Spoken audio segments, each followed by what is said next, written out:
Espada. I am 38 years old. Nakatira po ako sa Compostela, Davao de Oro.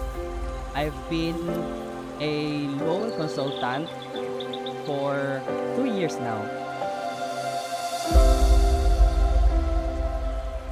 Yung bata pa kami, simple lang yung pamumuhay namin. Very simple life and very simple dreams. And yung mga pangarap namin is simpleng-simple lang talaga na makakain, makagala-gala. Tapos we are not living in we're not living in a privileged life like yung sa iba na makakain ng manok araw-araw, baboy araw-araw. Nung bata pa ako, yung elementary, sa pagkaalala ko kasi, parang nangangarap na akong magka-income. Yun. So parang nagtitinda-tinda ako ng yung nilirepack na papaya or mangga. Tapos may isang beses nga na wala talagang bumili hanggang yung papaya na ano siya, parang nasira. Yun, tapos isa yun sa one of the discouragement ko na ang hirap pala kumita ng pera pag anon, tapos hindi ka, parang pinagtatawanan ka lang kasi nagtitinda ka, yun po. Very small family lang talaga kami. 4 kaming magkakapatid. Ako yung panganay, 3 sila babae, so ako lang yung nag-iisang lalaki. And then we are very bonded family po. Minsan, hindi naman talaga it's yung reality na may tampuhan, may pag-aaway. Pero other than that, pinapanatili talaga namin na buo yung family namin. Yung gustong-gusto namin na like yung first travel namin sa Hong Kong, pinaghatian talaga namin ng kapatid ko para madala namin na si Jenny, yung kapatid ko, para madala namin yung parents namin. Mini-make sure talaga namin, lalo na ako, mini-make sure ko na yung extra money is pang pasyal-pasyal sa family. Kasi gusto ko talaga sila, gusto ko sila makaranas ng kahit minsan na makakatikim ng medyo, hindi naman siguro marangya, pero normal life po na kagaya ng mga naranasan ng ibang tao po na medyo may kaya sa buhay. Being a nurse, hindi ko yan naging pangarap kasi alam ko nung high school pa ako, sobrang mahal. So, hindi ko yan inintindi as my dream course, as my dream profession. Hindi ko yan inintindi talaga. Pero yung surrounding, yung environment, tinutulak ako para maging nurse, lalo na yung papa ko. Tapos, kumukonsulta ako sa papa ko na, kung mag-aral ako ng nursing, kaya nyo ba? Tapos yun, nag-promise si papa na igagapang daw niya ako. Alam ko, sa panahon na yun, alam ko na hindi niya kaya. Kahit wala kaming pera, ginapang ako. Ginapang ako, di ba? Baboyan lang yung business niya noon. Tapos hindi ko yan makakalimutan na ginagapag ako kasi dalawa kami ni Jenny. Magkasabay kami mag-school. Tapos ako sa isang university sa Davao. Sobrang mahal ng tuition sa nursing. Tapos si Jenny nag-give up. Nag-give up ng school para sa akin. Until then, third year high school, third year college ako. Sabi ng papa ko, mag-stop na ka muna kasi hindi na talaga kaya. Tapos wala akong magawa, pumunta ako sa auntie ko. Lumuhod ako sa kanya. Sabi ko, sabi ko, te, mag-graduate ako as cum laude. Pag mapatuloy ko ito, pwede ipagpatuloy mo yung remaining 1 year ko. As in, lumuhod talaga ako sa kanya. Nagmamakaawa ako kasi gustong-gusto ko makapagtapos ng pag-aaral. Yun po. So yung sa 4th year ko, so yung auntie ko, si Marivic Lozano Haite, akala mo nakakalimutan kita, hindi kita nakakalimutan. Yun. For 4 years, yung 4th year ko, siya yung nagbigay ng tuition, then allowance na rin yung papa ko. Yun. Sa papa ko, thank you para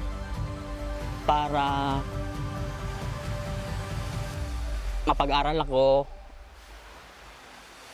Utang na loob ko yung 4 years na nag-aaral ako as nursing, na sobrang mahirap kumita ng pera. Tapos alam ko lahat na, tapos ang tawag yan, bumabaho pa siya dahil sa tain ng baboy. Iyon, sobrang gumagapang talaga. Yung una pa lang sinasabi sa akin, ayokong mag-nurse kasi sobrang mahal, pero siya ang tumutulak sa akin na mag-nurse ka para may anak ako na nurse. Sobrang proud na proud siya sa akin. So yung message ko sa kanya, thank you, and hindi ako masyadong masalita by word, pero yun, we love you. After my graduation, di ba may ano pa yan, may review ng for license. For 1 year yan review. I was judged by many kasi hindi ra ako makakapasa ng nursing licensure. Nagpo-porsige talaga ako by night. After review, nagbabasa pa rin ako. Kahit nagsakay ng jeep, nagbabasa pa rin ako. Then noon pa naman ako sa amin na cum laude ako, tapos hindi makapasa. Yun po. So yun po, after that, nag-graduate ako, nakapasa ako. And then naging standby ako. Nag-apply ako sa government hospital. Nag-wait rin ako ng 1 year kasi that time sobrang dami ng nurses. So, nag-volunteer ako for 1 year. Walang sahod. Palamunin na naman. So, after that, 1 year ako. Tapos na-absorb ako as a JO, job order. Yun kasi kapag government job order. So, sahod ko noon is 10,000 lang per month. So, 4 years ako naging nurse, registered nurse, staff nurse sa isang government hospital dito rin sa Davao de Oro. Then, uso rin yun yung mag-abroad. So, napa-resign ako ng maaga. Sobrang aga ng resignation ko kahit wala pa akong visa, wala pa akong contract. Kaya sinasabi ko sa mga OFW na sobrang relate ako sa iyo, ma'am, kasi I was once a OFW po na yung naging na-stuck ka sa Manila, parang palaboy-laboy. Sabi ko sa sarili ko, sabi ko sa kay Lord na, Lord, 1 year na, paabudin mo naman ako kasi sobrang pahirap na, hindi lang para sa akin, kundi para sa para sa family ko, kasi silang magbigay ng ng finances para sa akin. Yun po. So after that, may isang agency na sure yung mapaalis kami, pero sobrang baba ng ng sahod, 2,500 SR lang. So magkano yun? 30,000. So grinanab ko yun, tapos nakaabot ako ng Saudi Arabia as a nurse sa rehab center for 2 years, 2020. So that time, patapos na rin yung kontrata ko. ayoko talaga umuwi sa Pilipinas. Kasi that time, COVID nga tapos parang na-trauma akong mag-apply na naman. Kaya that time, ayoko talaga umuwi. Pero iba talaga iba talaga ang plano ng Panginoon. O iba talaga kasi parang kinokontrol ko yung destiny ko na ayoko umuwi. Dito lang talaga ako. So yun po, so sabi ko mag-business ako. Nag-business ako ng frozen. Nung nag-business ako ng frozen, si Jenny ang katiwala ako that time. Sabi ko sa kapatid ko, since wala ka namang profession, ikaw mag-ano sa business ko. Kasi isa talaga yung utang na loob ko kay Jenny kasi nag-give up siya ng pag-aral dahil sa akin. Alam nyo, sobrang napaka-hardworking ko talaga. Kung ma-realize ko, sobrang hardworking ko kasi yung shift namin is 12 hours. So after that, gigising ako ng umaga, mag-monitor sa stocks kung meron na, tapos mag-work na naman ako, and then during sa free time sa mga work, kasi meron naman yung mga free time, mag-scroll up ako ng mga bagong mga products, mga frozen, saan kukunin yung tuna, saan kukunin yung mga frozen meats na mas mura. Yun, hindi ko alam kung paano ko nababalance yun. Basta, ang ginagawa ko lang is, dapat hindi ko mapabayaan yung trabaho ko kasi yun rin yung nagbibigay sa akin ng na-discover ko si Sepat nung pumasok na si Jenny sa pagka-loan consultant, yung sa tindahan pa siya. Tapos, that time, hindi ko masyadong na-appreciate that time. Tapos, as time goes by, parang medyo nagsistable rin si Jenny. Tapos yung TikTok ko that time sobrang marami akong followers kasi mag-video ako ng mga frozen business ko. Tapos yung mga followers ko mga OFW. Tapos kasi ang target ko that time ma-inspire yung mga OFW sa kahit nasa Pilipinas sila, mag-business sila. Yun po, nag-start ako ng video na gamit yung pangalan ni Jenny. Tapos nagpaalam ako sa kanya na i-video kita tapos ibigay ko yung mga clients ko sa'yo. Tapos yun. Tapos until such time na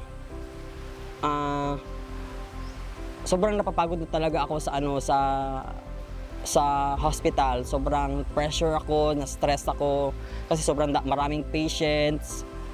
So yun, nagpaalam ako kay Jenny na kung pwede ako maging loan consultant. So naging loan consultant ako, inintroduce ako ni Jenny kang Ma'am Joy. Kaya nga sobrang attached kami kang Ma'am Joy, yung sa Kabanatuan, kasi doon kami unang nag-start, siya yung nag-guide sa amin. Tapos that time, while working sa hospital, sobrang napaka-hardworking ko talaga kasi may patient, tapos may inquiry na naman. Tapos yung isang kamay ko, nagtatype, tapos may doktor mag-ano sa akin, magtatanong, may patient nagtatanong. Tapos isa yung kamay ko, nagtatype pala, ma'am, anong work mo, anong trabaho mo? Kasi that time, wala pa akong mga save keynotes na i-copy-paste ko na lang. So yun, parang 2023, parang sobrang yung career ko as a loan consultant parang rocket shooter talaga, parang gumanon talaga dahil sa dahil sa TikTok rin. Dahil sa TikTok rin. Kasi mahilig akong magsalita, mag-promote, yung ganon. So yun po, 2023 naging loan consult. 2023, August, September, August, tapos 2024, naging top loan consultant na ako. Parang sobrang bilis. Tapos year-end ng 2024, naging top 8 top loan consultant ako. Bakit ang sobrang bilis? Yun po. Yun po ang journey ko as a loan consultant po, as a nurse. While working as a nurse and while working as a loan consultant is very mahirap po talaga siya. You really have to make your time po to cater your patients at the same time to cater your clients, kasi iba-iba kasi